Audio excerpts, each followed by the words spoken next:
right, so I talked about my last video that I recently had a little trip downstate in the southern part of Michigan, and it ended up being very close to the razor company, so I did make a trip over to see them over there. And I got to Jason was not there, but I got to meet two of his employees whose names I will make sure I have right once again. I did ask Jason to confirm who they were. I'm bad with names, sorry. But I'll talk about them when I actually go to use the products. But let's do, so John did a massive unboxing. I'm doing a very modest unbagging. So let's get out what we have in here. First, they didn't have these on the website, but, and if they had, I would have bought one. But Taylor Bond Street, German Street, shaving cream for sensitive skin. You can see it's like a travel size. So I already have a travel size tube of this that I actually got from the razor company, and they sell those. But unfortunately, we had a little mishap a few weeks back where just the tip busted off and got lodged here in this cap. So now, yep, it's held together by goo. So yeah, I was excited to find that when I walked in there. I'm gonna have to get like a full-size jar of it because I can't just keep using these, you know, let me adjust this a little bit. These travel size options. I'm just being cheap, and in the long run I'll be better off. But I'm excited to use this. It's actually kind of difficult. Like, you push too hard, I don't know, you get like tap it or something. But come on, it's hard to get a hold of.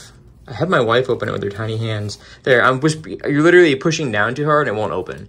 So like softly open it. You see I haven't used it yet. That's about to change. But yeah, so gotta be gentle. I'm like, and then it just tightens up automatically. So, all right, what else do we have in here? For my barber, I picked something up. So he uses Chevette, obviously not a straight razor, because in the States, you know, they got some rules about cleaning and stuff when it comes to that. So he started with Feather Artist Club, and they're expensive. And then he tried Derby, which no one should do that. I think we can all agree. So I grabbed him a 100-pack of the Permasharp version that go into a Chevette. So I like the Permasharp blades. And these are like similar price-wise in the middle. I think this was $10. So, you know, you're talking 100 of those. So, you know, what, 10 cents a blade? Or a penny a blade? Penny a blade, duh, $10, penny a blade. So that's not bad in a pack here. There'd be 10, if there were 10, it would be 100. I can do math. I work with students. I was being stupid. I'm not eating a lot today. But that for him. Try. One thing that I used in my last video already got out, but as far as I know, these are the only supplier of the Schick Double Edge stainless steel blades made in Germany. So I cracked open those, obviously. And, you know, you can watch the video. I can link it here if you want. But they're good. I gotta use it again. It's only been used once, so I'm definitely gonna try them again. And another blade that I actually picked up from my previous order to the razor company, and they still have them there, are the Viking sword, which this is a 10-pack. I believe it's made in Israel. It's triple coated, and it's a Persona deal, made in Israel though. This isn't open yet, but as you can see, I'm a big fan, especially for traveling, of hard plastic packs that don't get smashed, and they come with their little blade bank here. So you're thinking feathers and Wilkinson sword and the really big pack of Personas. I think, do I have it right here? Does it have a blade bank on it? Let's look. It does. So this is a big Persona pack. You can try refilling it. It's not fun, especially because you gotta take the paper off these guys. But as you can see there, it's got a blade bank on the back. So fan of those, big fan of those. Here's another Wilkinson sword one that I got going. And what's nice is they're reusable. So assuming you can basically take out whatever you want and put in any number of blades. I usually keep some Dorcos and some Gillette Silver Blues in there. So I'm always excited to have another one of those. And then this will be the one that'll be the most exciting to everyone, of course. Ta-da! Where's the, there it is. As you can see, John's got one, and now I got one. And what did I say, Henson? I said if you made it, I would buy it. I always pull too hard in this box. There we go. Look at that beauty right there, everybody. Pull that out.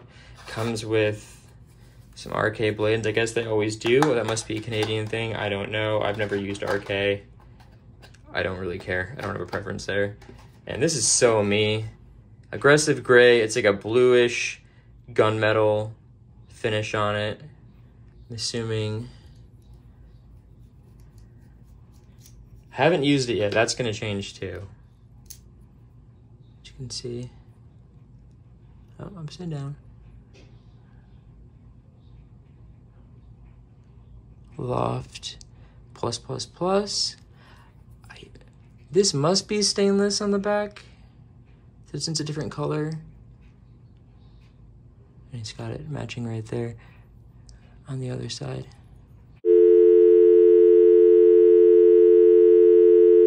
Yep, dropped it on camera. You know, I dropped my own razors. I dropped the 6S head in my last one. Because I'm an intelligent human being. But yeah, so that's the star, obviously. But Henson, I said if you made it available, I would get it. And I'm glad. So this is obviously the improved edition with the notched end. So there's nothing overhanging there. I don't have the original on hand to show you the differences like John did. And we did that video, so you don't need that. But yeah, very light. It's definitely no. I did use Scott's once more before I returned it, and this is immediately you notice that the handle is heavier. So there's a good balance going here, I feel like, because it needed a little more weight. You know, I'm excited to use it. I'm glad I waited for this version. I didn't jump on the original. Granted, I didn't do that because I knew this is coming out. I just got lucky, but I said if you made it, I buy it. Now, Razor Company is one of the few retailers out there. It's them and Shave Nation at this time that Henson has made these available to. SAC reached out to Henson. They just kind of basically, to boil it down, they said that they were aware of a group of people out there that wanted this, which is part of the reason, obviously, that they did the original version. And so I don't know why. They're not selling them on their website. I found that odd.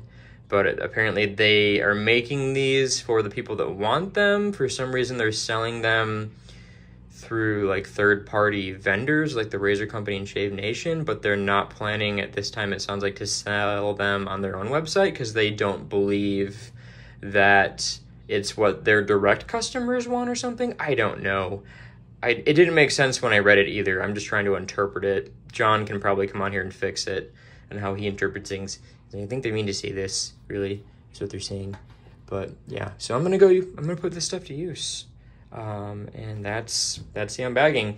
I'm gonna talk more about the actual Razor Company in the video that I do regarding this. I'm probably gonna shave it this once off camera, and then to enjoy it, and then I will bring it back when I'm ready to make that video.